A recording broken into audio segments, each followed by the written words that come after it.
Fala meus amigos, estamos começando aqui mais um vídeo do canal e hoje a gente vai falar sobre o impressionismo, tá? Que foi aquele movimento artístico ali na segunda metade do século XIX, um movimento fundamental para explicar uma série de coisas que aconteceram depois na história da arte, um movimento que revolucionou a história da arte, a história da pintura e a história da civilização ocidental, a gente pode até dizer com certeza, enfim, com nomes como Claude Monet, Renoir, depois Van Gogh, Cézanne, e vamos falar um pouquinho então sobre o impressionismo, algumas características ali do início, quando que começou, quais foram ali os primeiros movimentos, as características principais desse movimento, o que se modificou ali dos movimentos anteriores para o impressionismo, e depois falar também um pouquinho sobre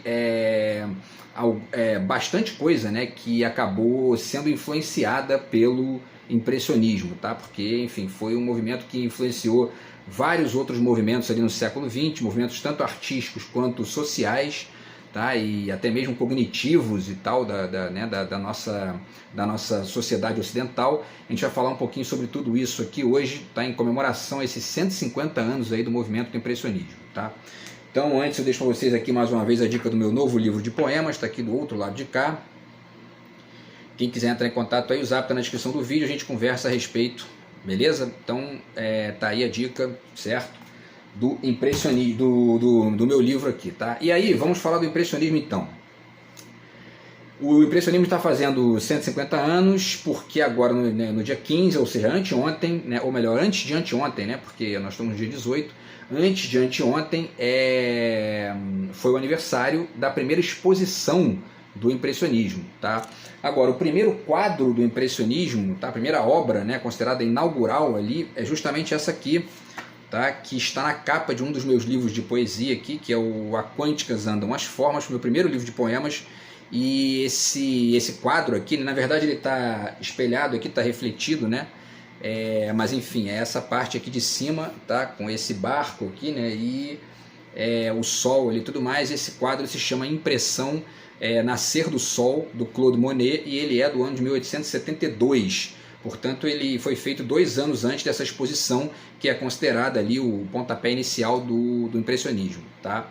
E aí eu também já homenageei aqui também um outro pintor, que já é um pintor do final do impressionismo, no meu outro livro de poemas, tá? No meu segundo livro de poemas, que é o Anonimato Heterônimo, está aqui um quadro do Paul Cézanne, que aqui já é um final. Vamos falar um pouquinho também sobre isso aqui, as diferenças entre o Monet e o Cézanne, que são interessantes para entender essa evolução, tá? Então, pessoal, vamos lá. Antes aqui né, eu vou usar algumas indicações desse livro muito legal aqui do Maurice Serroulard, que é um livro sobre o impressionismo, tá muito bom, um livro muito interessante, vale a dica aí já. Mas antes eu vou só mostrar aqui uma referenciazinha que eu acho muito legal, que eu acabei de comprar, não li na verdade, só que eu já li aqui a orelha, a contracapa e tudo mais, e tem umas coisas muito interessantes aqui. Esse livro do Ross King, O Julgamento de Paris, tá? Que vai falar sobre a revolução artística que deu origem ao impressionismo, tá? Então certamente tem muita coisa legal aqui.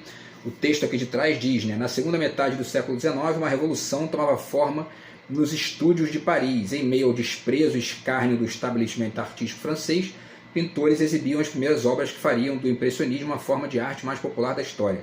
De fato, nenhum movimento artístico jamais foi tão controverso, e o drama de seu nascimento, tendo como cenário a Guerra Franco-Prussiana e a Comuna de Paris, se assemelha a um verdadeiro campo de batalha, tá? E aí tem um quadro aqui atrás também, que me parece que é do Monet, né? Enfim, depois eu vou conferir aqui e digo para vocês, mas enfim, tá aqui. Então essa obra aqui do Ross King tá aqui já para ser degustada aí, enfim, né? Não sei quanto que eu vou ler, mas com certeza está aqui na minha lista dos próximos livros.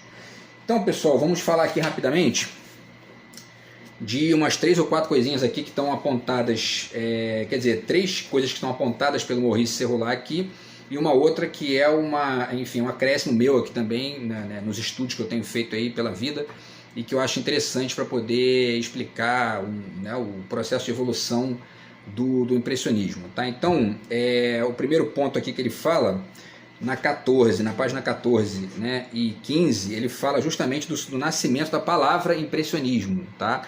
E, curiosamente, foi uma palavra que nasceu para criticar, né, aqueles quadros ali, e acabou se incorporando como, enfim, o grande símbolo ali para sintetizar aquelas obras todas daquele movimento.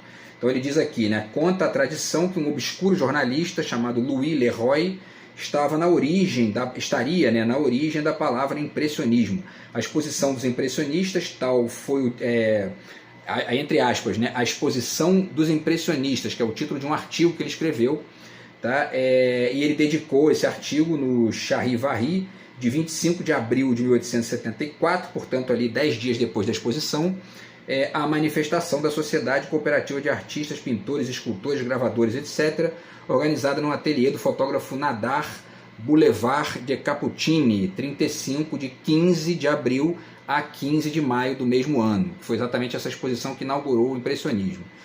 Por que esse termo?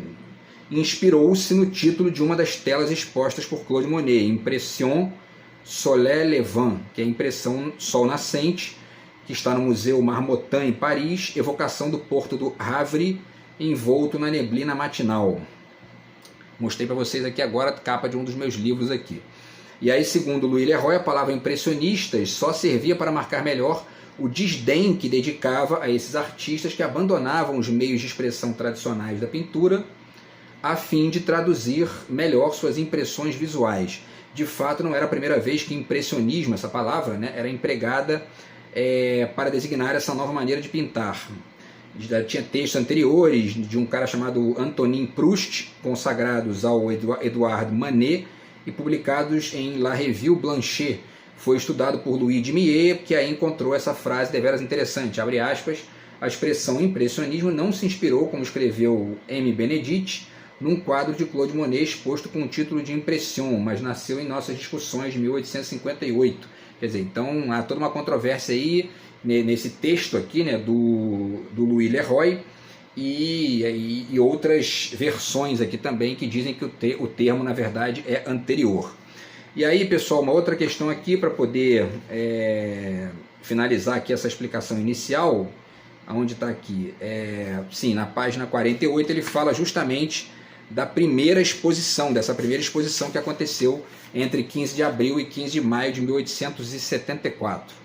E aí ele diz aqui, em face das recusas sucessivas de participação de suas obras por parte das autoridades responsáveis pelo Salon, alguns artistas decidiram constituir em 1874 uma sociedade anônima cooperativa de artistas plásticos, pintores, escultores, gravadores, etc., e organizaram de 15 de abril a 15 de maio uma exposição de seus trabalhos no ateliê do fotógrafo Nadar, Boulevard de Cappuccini 35, esquina da Rue Danu, né, que é o nome da rua lá.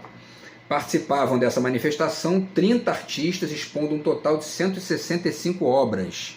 Então essa primeira exposição aí teve 30 artistas e 165 quadros, tá? Dentre esses artistas, Astruc, Attendu, Belliard, Boudin, Braquemont, Brandon, Bourreau, Caus, Cézanne, estava nessa primeira já, né? Com 3 telas, Colin, ou Colin, enfim, Debras, Degas, que é o Edvard Degas, né? Edgar Degas, que mais aqui? Guillaumin, Latouche, Lepic, Lepinet e outras figuras aqui, Claude Monet também, Berthe Morisot, que mais aqui? O Camille Pissarro, né? O Renoir e outros aqui, Sisley e tudo mais. O Eduardo Manet recusou-se a participar. E aí, para finalizar, ele diz o seguinte aqui, a crítica acolheu essa manifestação com virulenta ironia e vimos como a palavra impressionistas vingou e fez carreira, segundo Louis Leroy. Somente Philippe Bourti consagrou 2 artigos à defesa dos expositores. O fracasso financeiro forçou alguns dentre eles a promoverem uma venda pública no Hotel Drut, a 24 de março de 1875. Eles receberam escassos benefícios e, em troca, um grande e ruidoso escândalo. Isso aqui é muito interessante para entender como funciona, na verdade, a maioria esmagadora das experiências artísticas que são inovadoras. Normalmente são taxadas, né, de um absurdo, ou um escândalo, ou até mesmo, né, estupidez, etc. e tal. Por quê? Porque em 99% dos casos, a sociedade de uma determinada época normalmente não está preparada para receber certas inovações. e aí isso acaba sendo, enfim, motivo de ironia, como estão ponderando aqui, enfim, de desprezo ou até mesmo de ataques, né? Então, enfim, foi o que aconteceu com os impressionistas. E aí parece que aconteceram 8 exposições, tá? Que ele descreve aqui, e ele explica cada uma das 8, é muito legal aqui o que ele vai falando, tá? E aí, pessoal, uma última coisa que ele pondera aqui também, que eu acho muito interessante, tá? Deixa eu ver aqui onde está. Quer dizer, ele fala sobre algumas contribuições importantes, né, que o impressionismo trouxe, e vamos tentar falar um pouquinho, né, de cada uma delas. Primeiro, ele fala que uma das contribuições mais importantes do impressionismo foi retirar a produção das obras dos ateliês e levar para as ruas. Ou seja, né, os artistas, dá para perceber nitidamente pelos quadros. Você observa os quadros, pesquisa no Google, por exemplo, os quadros do Monet, do Renoir e tudo mais, você vai ver que são, enfim, quase que totalmente ali paisagens externas, né? Ao contrário das pinturas anteriores, que muitas vezes eram feitas, na maioria das vezes, dentro de castelos ou dentro de, enfim, né?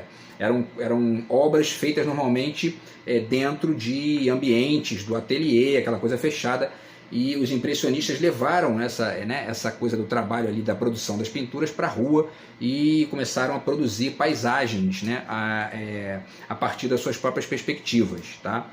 Esse é um primeiro ponto. Uma outra coisa que ele chama atenção também aqui, né, está na página 86, porque ele fala das séries, né, uma coisa muito interessante também, que também tem a ver, né, com essa, que é uma contribuição também do impressionismo.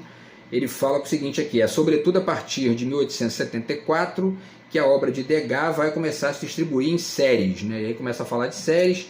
Essas séries procedem de um espírito muito diferente daquele que levou Monet a empreender as séries dele. E aí ele vai discutindo aqui, né, as diferenças entre o Monet e o Degas e tal. E, enfim, mas as séries, né, dos impressionistas, elas também introduzem ali uma questão interessante, né, na pintura, na arte e tudo mais, que é justamente o exercício das variações sobre o mesmo tema, que é uma coisa ali que no século XX isso também vai ser exercitado por outros artistas. O Picasso, por exemplo, fez várias séries ali do próprio quadro Las Meninas, lá, por exemplo, do Velázquez.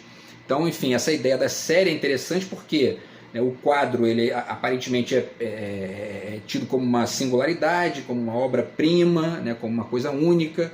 E, bom, as séries demonstram ali, exercitam as variações possíveis e, enfim, o próprio fato da variação ser possível, né? E aí, só para voltar àquela questão que eu falei do desentendimento da obra, isso fica muito evidente quando a gente percebe, quando a gente estuda aí o valor dessas obras hoje em dia, né? Um quadro do Van Gogh, enfim, do Monet, são vendidos por, né, 100, 150, 200 milhões de dólares, e na época eles não conseguiam nem merreca por isso, né? Então isso é bem característico aí da história da arte, tá? O que mais aqui, pessoal? Então o ar livre eu já falei, né? Da primeira exposição também. E aí, bom, essas são as contribuições aqui ele fala também aqui na página 12 de uma coisa que eu acho legal de ponderar, de deixar aqui registrado, né? Que tem a ver justamente com a questão da conexão da sensação com o pensamento, né? Ele diz aqui na 12, né? O impressionismo, essa notação rápida da impressão fugaz, esse triunfo da sensação sobre a concepção pensada, o eu sinto logo sou de Gide, tomando o lugar do eu penso logo sou do cartesianismo clássico, foi adotado por escritores e músicos depois que os pintores lhes abriram o caminho. E aí ele cita inclusive aqui o Verlaine, né? Um poema do Verlaine que está aqui, né? Eu tenho ele aqui, esse livro, A Voz dos Botequins, tá? Que foi influenciado, segundo aqui o Maurice Serrolat, pelos impressionistas, tá? Então o simbolismo francês também foi bastante influenciado aí pelos impressionistas, e ele fala aqui da questão da sensação e tal, e da conexão disso com o pensamento e tudo mais, tá? Então essas são as contribuições aqui do Maurice Serrolat. Agora tem muita coisa legal aqui, né? Tem muito mais coisa no livro e vale a pena a dica aí, tá? E aí, pessoal, mais uma coisinha antes da gente partir para outros detalhes aqui do impressionismo. Uma forma legal de entender isso também é deixar duas dicas aqui que são paralelas, né? Esse livro aqui do Hugo Royek, que se chama Pintura como Ato de Fronteira, tá? Então, o confronto entre a pintura e o mundo, certo? E, de certa forma, os impressionistas dão um primeiro passo mais radical nesse caminho aqui que ele está ponderando, que é justamente essa coisa da obra e o do mundo, né? Enquanto algo que a obra tentando contato mais direto com o mundo, tá? E, enfim. E aí, por que isso? Né? Porque os quadros dos impressionistas, eles são... as pinceladas são em forma de vírgulas, né? E não em um contorno fixo em repouso. Isso já demonstra ali uma tentativa daquela galera de tentar superar o quê? O olhar fixo para o objeto como única referência e, portanto, trazer movimento para a obra, né? Enfim, colocar a obra em movimento, certo?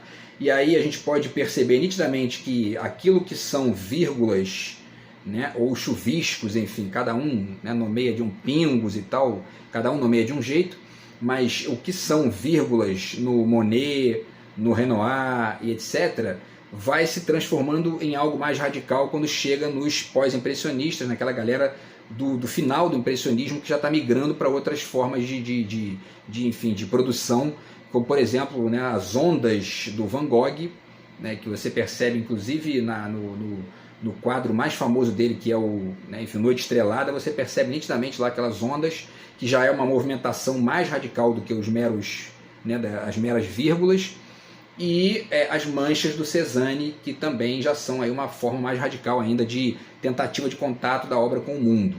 Tá? Então isso aí... E aí, depois que o Van Gogh e o Cézanne começam a trabalhar dessa forma mais radical, isso no século XX começa a extrapolar para formas múltiplas, né? Inclusive eles são considerados por muita gente pré-expressionistas e artistas que contribuíram para basicamente todas as vanguardas do início do século XX. Tá? Então, pessoal, isso aqui é mais é o contorno saindo do repouso, né? E passando ali a dançar, passando enfim, a vibrar e se movimentar. E isso não é um mero exercício de beleza visual, né? Isso é também um exercício de ampliação cognitiva, né? Porque você começa a aprender também aí a perceber as imagens, né, na sua lógica de movimento, nas suas possibilidades de movimento e tudo mais. Inclusive, isso é importante, aliás, ainda para poder citar mais um trechinho aqui do Maurice Serroulard, quando ele fala do Cézanne na página 90, né, ele justamente chama atenção para isso aqui, quer ver? Eu vou ler para vocês que ele fala bem disso. Ele diz o seguinte aqui, ele cita uma frase do Cézanne, e o Cézanne fala o seguinte: na pintura há duas coisas, o olho e o cérebro, os dois devem entreajudar-se, é preciso trabalhar em prol de seu desenvolvimento mútuo, portanto do olho e do cérebro, né? Mas como pintor, no olho pela visão sobre a natureza, no cérebro pela lógica das sensações organizadas que os meios de expressão proporcionam. Então, inclusive, o Cézanne está aqui já chamando a atenção para um aspecto além, né, daquela visão do início do impressionismo, que era uma coisa mais da mera sensação, né? Enfim, então tudo isso é importante de ponderar aqui, porque essas são contribuições fundamentais aí do impressionismo, tá? E aí eu vou falar agora um pouquinho para vocês, quer dizer, a segunda dica aqui, né? Falei que ia deixar duas dicas, a segunda é o livro do Edgar Morin, tá? Introdução ao Pensamento Complexo, porque a gente compreende bem aí a profundidade, né, a radicalidade do impressionismo quando a gente entende esse conceito de complexidade, tá?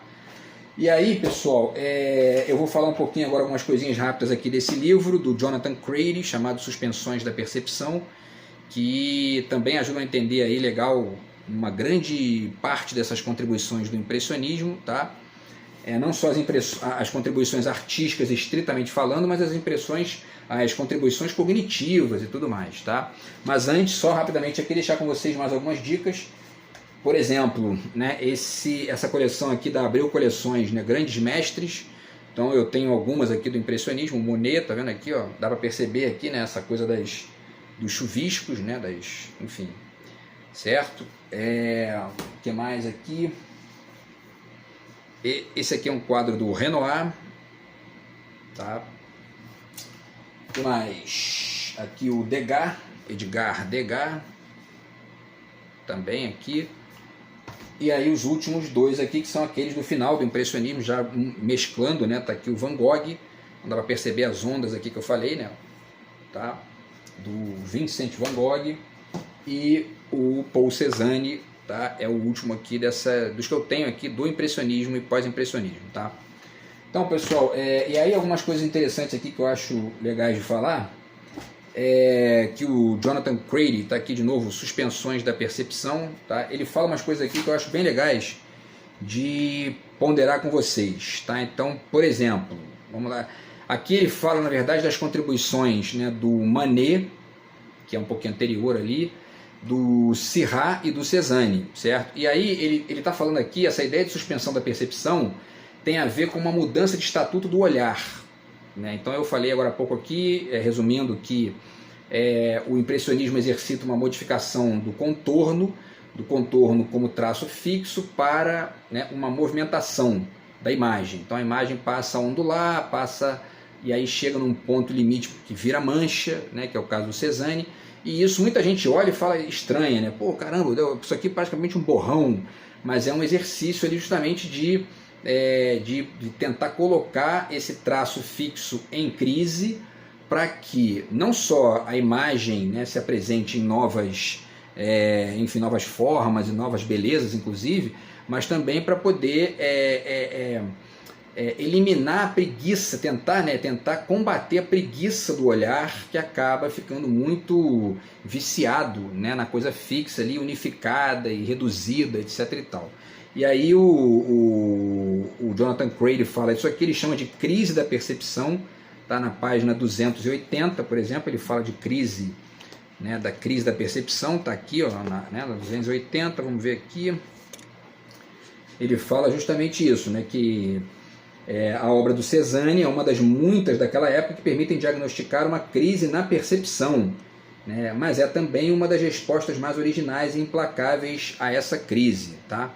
E aí na página 285 ele fala também umas coisas muito interessantes aqui e diz o seguinte, né, que ele fala que ele está falando aqui na verdade da questão da atenção, né, que é mais ou menos a mesma coisa, né, a atenção ligada a um ponto fixo e a atenção que ondula com a imagem, com a realidade, com a percepção e tudo mais. Então ele diz, a atenção integrava um contínuo dinâmico no qual sua duração era sempre limitada, pois inevitavelmente se decompunha num estado de distração ou num estado incapaz de continuar a reter de maneira firme um objeto ou uma constelação de objetos. Do mesmo modo, a clareza que em geral se associa à fixação intensa num ponto isolado é ato contínuo à dissolução da clareza produzida por qualquer fixação. Então ele finaliza aqui o parágrafo dizendo, assim, uma das primeiras vítimas de sua atenção renovada foi a ideia de constância perceptiva. Então, enfim, os impressionistas realmente, uma das vítimas do impressionismo é a constância perceptiva, ou seja, né, o seu olhar acaba caindo numa certa preguiça de observar a imagem parada, o contorno, e aí você não exercita ali ou não aprende que existem outras possibilidades ali de aprofundamento e de extensão da imagem, tá? E isso aí tem consequências em tudo, né? Não só ali no contato com a pintura estrito sensu, mas na vida em geral, tá? E para finalizar, pessoal, é legal falar também aqui rapidamente que ele descreve aqui na 286, 287 mudanças que estavam acontecendo nas pesquisas científicas da época e que estavam demonstrando que o próprio olho humano ele não é um construtor de imagens fixas e reduzidas, né?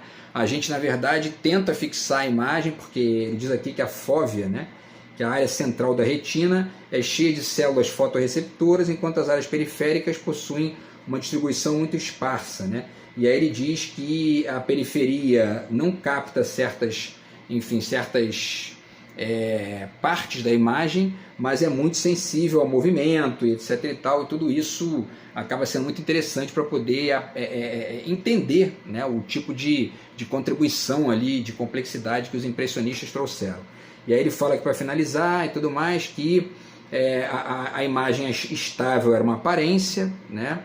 E aí depois eles passam a formalizar a ideia de que a visão acontece em saltos curtos e rápidos, e o mais importante nesse novo esquema fisiológico de um campo fragmentado é que se tornou parte de novos modelos, enfim, eles chamam de psicológicos, mas dá para dizer de modelos cognitivos mesmo do sujeito humano, tá? E aí, enfim, e aí isso é muito relevante porque isso explica isso foi um pontapé inicial, né, de uma ampla gama de modelos do século XX que apresentaram a experiência visual como produto composto de atividades altamente segregadas, seja na retina, seja no córtex visual. Então tá aqui mais uma vez, tá, pessoal? O livro do Jonathan Crady, certo? Suspensões da Percepção, Atenção, Espetáculo e Cultura Moderna, e ele fala, na verdade, aí da segunda metade do século XIX e o quanto que isso influenciou o século XX. O impressionismo é parte fundamental disso, tá? Para finalizar, quem quiser entender mais um pouquinho sobre isso aí, tem 1 ou 2 artigos muito legais aqui nesse livro da professora Maria Cristina Franco Ferraz. Eu assisti aula com ela na UFRJ e enfim, está aqui nesse livro Homo Deletabilis. Ela fala, tem um artigo aqui que ela fala sobre exatamente esse livro aqui do Jonathan Crady, vale a pena a dica aí também. E aí, para finalizar, tá, esse livro aqui também da Olga Kempinska, tá, Mallarmé e Cézanne, Obras em Crise, certo? Ela fala bastante aqui do Cézanne em conexão com Mallarmé, e aí essa ideia de crise que é característica ali do impressionismo, tá? E mais ainda do Cézanne, do final ali, né, dessa virada ali que acontece. E isso fica muito evidente, por exemplo, quando a gente lê aqui o livro do Gilberto Mendonça Telles, Vanguarda Europeia e Modernismo Brasileiro, tá? Aqui ele fala, né, várias vezes aqui da forma como o impressionismo influenciou todas as vanguardas, né? E ele diz aqui o seguinte, tá? Ele diz o seguinte: os pré-impressionistas, os pré-expressionistas da pintura da última década do século XIX, na linha dos autorretratos de Van Gogh e do construtivismo de Cézanne. Quer dizer, ele aponta aqui que o Cézanne e o Van Gogh são precursores aí do expressionismo e, de certa forma, da maioria das vanguardas, né? Porque a gente percebe que o cubismo foi uma extrapolação aí daqueles princípios do impressionismo e uma série de outras contribuições aí também, tá? E por último, pessoal, acho legal, deixa eu ver aqui se tem mais alguma coisa. Sim, tem antes aqui ainda, tem essa biografia aqui do Cézanne, que eu não li ainda, do Bernard Facunier, tá? E aí a última dica que é esse texto do Antonin Artaud, que está aqui nesse livro Linguagem e Vida, que é o Van Gogh, o Suicidado da Sociedade, que fala bastante sobre exatamente o centro, né, do artigo, é justamente a forma como a sociedade suicidou o Van Gogh, né, e não ele próprio, né, por conta daquelas questões que eu estava ponderando aqui no início, quer dizer, esses movimentos muito radicais, muito complexos, que alteram ali os registros de percepção de uma época, eles, na maioria esmagadora das vezes, não são percebidos na sua complexidade pela sociedade em geral. E a tendência é isso, ignorar, enfim, difamar, enfim, ofender, criar ali uma série de problemas, quando, na verdade, é interessante sempre a gente ficar atento a essas coisas, porque aquilo que muitas vezes é considerado absurdo numa época, né, invariavelmente, ou em grande parte dos casos, acaba virando, enfim, uma inovação na época seguinte, tá? Então isso aqui é um ensinamento que o Artaud deixa aí pra gente. Então isso aí inclusive ensina, sempre que aparece ali um movimento artístico mais bizarro, com aparência mais esquisita, é importante ter cautela antes de você jogar fora, antes de você ignorar, porque pode ser um novo Van Gogh aí, pode ser um novo Cézanne, um novo Monet surgindo na arte, tá? Então é isso, pessoal, esse foi o vídeo de hoje aí, comemoração aos 150 anos do impressionismo, tá? Que é esse movimento aí que revolucionou a história da arte no final ali do século XIX, tá? E a gente volta no próximo vídeo aqui do canal, beleza? Grande abraço aí, tamo junto, fui!